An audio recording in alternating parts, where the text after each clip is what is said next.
Welcome back. While there was no indication of a basic income grant during the Minister of Finance Enoch Godongwana's first medium-term budget speech, instead he pointed out that South Africa already spends about 1.1 trillion rand on grants while grappling with a 14 trillion rand government debt. That is a 4 trillion rand government debt. So while the 350 social relief of distress grant is coming to an end in March next year, that is 2022, Godongwana says further interventions will be presented on the social safety net in the February national budget. So we are discussing this matter around South Africa, as well as where we're sitting when it comes to social grants. We've got our panel of experts, Saftu General Secretary Zwelinzima, Vavi, Landiwe Mahlangu, economist, as well as Professor Pieter, who was also part of the Taylor Committee of Inquiry into a comprehensive social security system.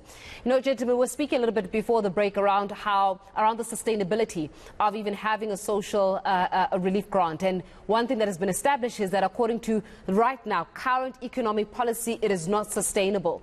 We also made the point that bold decisions need to be made in order for us to be able to rework our economy if we are indeed to have an extension of some of these grants. But Professor, to you, I mean, you made the presentation initially saying this: if we follow this kind of modus operandi, we should be able to afford giving people some kind of social safety net, and to which, of course, you said that proposal was rejected. Is there political will to actually address and take the bold decision in addressing the social grants in South Africa? Because clearly when it comes to the short-term employment opportunities, that's not working. It's been further put away by the COVID-19 pandemic. But is there political will to make those bold decisions? I think there are two problems. The one is that the groups with influence are often those who take care of themselves rather than of the poor. We have had a very significant redistribution of income to certain selected groups, but they are the black empowerment groupings. We, in some cases, billions of rands have been redistributed, and we also know what happened with the corruption at Eskom and so forth. Certain groups got a tremendous amount of money, whereas the targeting of the funding and support for the poor has been very, very disorganized and badly done. What we proposed is that everyone gets the grant, and that we then, through indirect tax increases, take it back from those that don't need it. And in that way, you ensure that the poor get the full amount they need. And 80% of the population in South Africa would be better off. But the bottom 10% would be 3 times better off than if you distribute a grant totally equally, as the other version of the basic income grant is. Yeah. Now, that is quite a technical issue, and I think some people didn't understand it. I think, in fact, even the then Director General of the Department of Treasury didn't quite understand the distinction between the two things, and she didn't recommend it to the government. And we never had a chance to really put forward the two options to them. In Namibia, where we put forward the same proposal, it was actually accepted, and it was on the point of being introduced there when the IMF stopped it. So, and one needs one country, you know, to have a type of system which is totally new is very different for a government to think through, and particularly for a Minister of Finance. If we had one country that implemented it successfully, and I think Namibia could have at that stage, and it's a small country where it could be efficiently run to and so forth, then we would have had the example. So I think it's a question of not having the confidence of doing what should be done. Yeah, I mean, speaking about not having the confidence of doing what should be done, but Landiwe, when we're looking at the status quo and where South Africa sits, is an alternative to giving South Africans some kind of social grant? And is there a workable alternative, an alternative that does make sense, where we don't find citizens dependent on a state? Okay. I think we are unfortunately coming out of the legacy where a whole manner of schemes were tried before, by way in terms of employment programs, the impact and the effect of which we're still not quite so sure about. But we are now at a state where the impact of things like pandemic has actually basically even eroded the economic base that we all depended in terms of creating jobs. So is there an alternative? I think currently, for the purposes of actually preserving lives and livelihood, I think in the short term, there isn't any option but to actually, one way or the other, offer citizens some kind of an income for them to actually, survive. In the medium to long term, we probably need to actually relook at the entirety of some of the subsidies, incentives that are actually being developed to either promote investments or create jobs, to actually ensure that we reimagine those in the manner that they would actually create real jobs. So there is a scope to actually improve, or for that matter, learn from the previous, employment creation scheme that have been done before, in a way that would actually ensure that we offer a better alternative.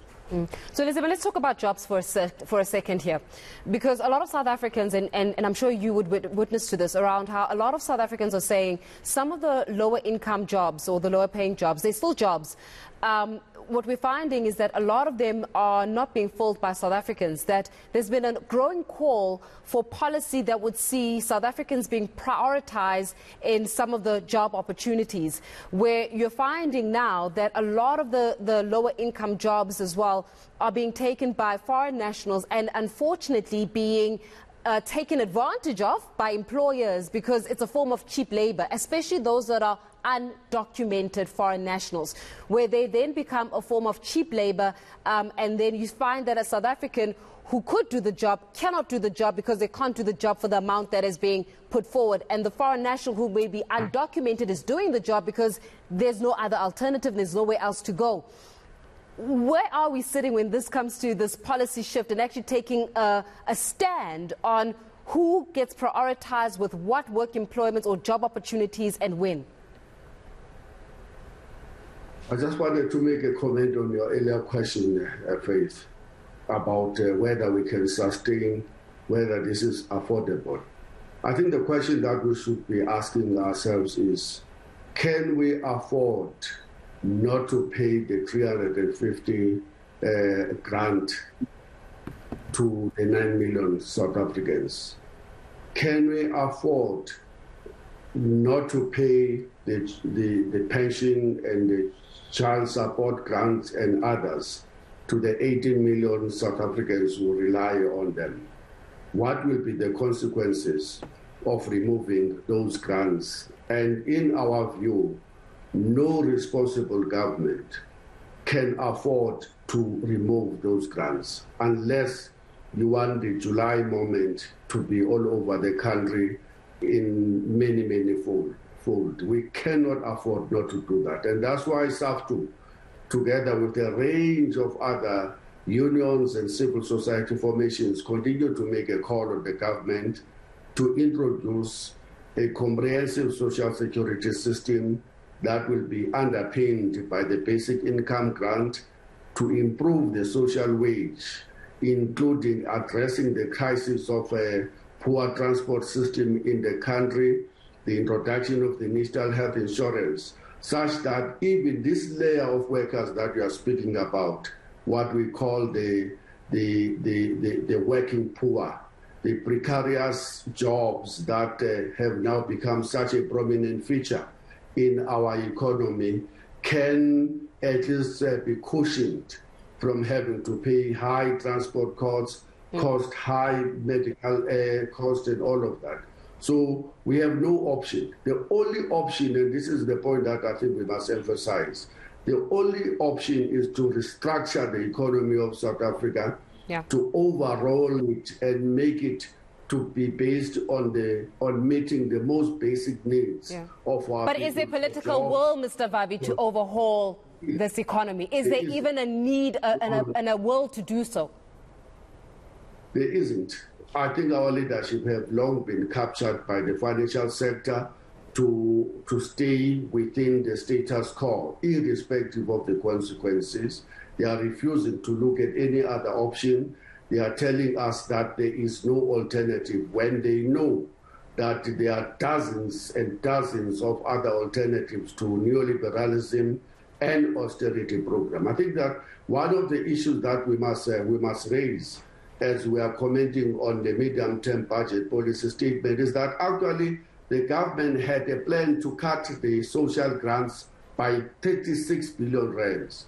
So when we got hit by the coronavirus, they took a 23 billion rands from what they were intending to cut in any case and gave these other unemployed youth that insulting 350 rands. The drive of the government is to reduce the social expenditure, and big time, not just reducing the social grants, but reducing the expenditure on health, on education, on policing, on the grants to the local government and all of that. Now, lastly, on your question, we must not have false solutions. Yes, the laws of South Africa must apply. Yes, any foreign worker that must come here must come on the basis of the skills that are required to bolster the economy of South Africa, and that we must resist with everything that we have the drive by the employers to use foreign workers' desperation so that they can exploit them and dodge their responsibility, in particular to the labor laws of this country. That we must fight. But even if Faith, you could remove all of these foreign workers in this economy, you're not going to address the crisis we are facing, that we have 12 million South Africans that are unemployed. And you will not tell me that all of those 12 million people are unemployed because there are 12 million foreign workers that are illegal in this economy. That's just an exaggeration that we should reject. The crisis of this economy is that it is still a post of a neocolonialism. It is where they still extract the mineral wealth raw and send it to the former colonial headquarters and increasingly to China raw, where they will beneficiate there and create jobs there while South African workers are unemployed and starving. That's the structural problem that have to be addressed, and there's no political will on the part of this government to address that structural problem of an economy that is designed to serve the interest of a small minority of its citizens. I hear you, but then it makes me understand that, and it gives us a picture that we know what the solutions are. We know where the problems lie. We know what solutions to point with every problem. But once again, we fall short on implementing, either because of fear or because of complacency of leadership or because we just don't care unless it benefits us and our family members and no more. But is that itself not a ticking time bomb? I mean, are we not looking at a potential revolt in the not so distant future if we cannot account for these 27.8 million people that need some kind of livelihood? I had thought that if I can just make this point because it's important, Faith. I had thought that the leadership will now be scared. Look, July represents a revolt by the poor taking advantage of political disagreements in the ANC. But in the main, that gets driven by the poor, black, young women and the youth. And I would have thought that from that lesson, the leadership will know that, men, we've got to change the gear. They have lost badly on the 1st of November. The working class have deserted the ANC. But still, despite those major losses, they're still hanging on to the policies that are inspired by the rating agencies, the IMF and the World Bank, and neglect their responsibilities to the ordinary poor citizens of this country. I am shocked that we will still want to continue with this neoliberalism and austerity, despite the overwhelming evidence that shows that this thing is not working. Well, then if this thing is not working, Landiwe, to that question, if it's not working and we know what needs to work, it just does not make sense that we've got the problem, we know what the solutions are, and yet we fail to implement those solutions. The revolt of the poor or the revolt of the youth who needs some kind of direction Is that something that is looming on the horizon faster than what we think? What it is, I think you used the metaphor of a ticking time bomb, and there's essentially about two of those. Clearly, one obviously is the youth. You simply cannot have this pool of people, ambitious and who actually wants to show their talent. 62% of those are actually unemployed, and a substantial number of those are neither in school training or actually employed in any form. So, just in terms of unable to actually untap, the talent of the youth, that's a ticking time bomb. But I think the other aspect that we always ignore, perhaps in this country, in my other life, I actually are involved in a local development agency. We must understand that also we need to start looking at this issue not of inequality as we see, particularly in the larger urban areas, even in some of these hinterlands. The spatial inequality is also another ticking time bomb. We talk about 34% unemployment in this country on aggregate, which means 1 out of every 3 people are not working.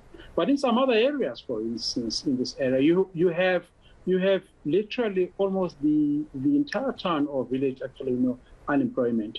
We need to now say, with having this, even if we recover, the recovery will be uneven. How do we ensure that we make this recovery to reach all those areas that have been so far neglected? So I'm saying is that those areas that are currently in the hinterlands that are not neglected are also a ticking time bomb. So I'm saying the solution is that we must start also looking in terms as to how do we actually ensure that we spread investment in areas which are not in the major cities, the Kukunes, the Eastern Cape of this world. So this is exactly one of the solutions that the government has to look at it very carefully to actually that we have a very even recovery. Gentlemen, you and I can go on about this topic for endless of times. Unfortunately, time is not on our side this evening, but I do thank you for your insights. I thank you for your input as well. I guess whether or not there's political will be determined about within those policies that actually get implemented. So whether that is going to happen or not, that is yet to be determined. It's one of those wait and see moments. So thank you so much to my guests this evening. We've got Zwelinzima, Vavi, Landiwe Mahlangu, as well as Professor Pieter Roux on that matter.